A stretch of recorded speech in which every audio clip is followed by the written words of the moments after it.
Hi, Tony Knight Dog Listener here, and this film is in answer to a question that's been raised recently on the dog anxiety website, which I participate in.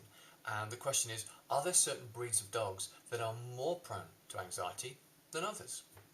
It's funny how we have certain stereotypical ideas about breeds of dogs, that only certain breeds of dogs can do certain jobs, like only Labradors could be guide dogs, only Border Collies can shepherd sheep.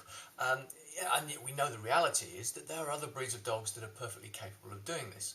You know, the key here is the personality of the individual dog, which is far more relevant to determine whether they're going to suffer from anxiety or not. For example, my own dogs, I've got two English Springers. Now, not only are they the same breed of dog, but they're the same family. Kez is the father of Prue.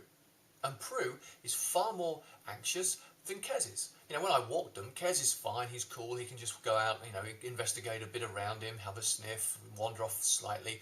But Prue sticks very close to me because she's more anxious of her surroundings.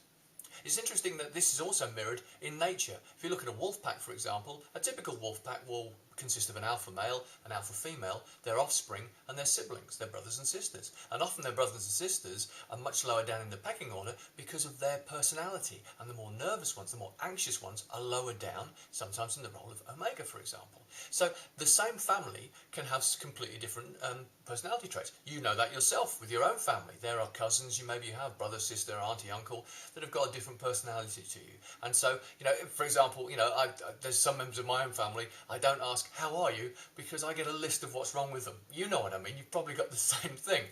So the fact is, regardless of the blood, regardless of the race, if you like, there are different personalities, and that will determine how more or less anxious, how more or less nervous they can be. The key to solving any problems with anxiety is to show the dogs in a way that makes sense to them, that they can trust you with the decisions in the big wide world. And that's where the anxiety ebook comes in. So to find out more about that, go to www.dog-anxiety.com, click on the links and find out how to solve the anxiety problems. My name's Tony Knight. Thanks for listening.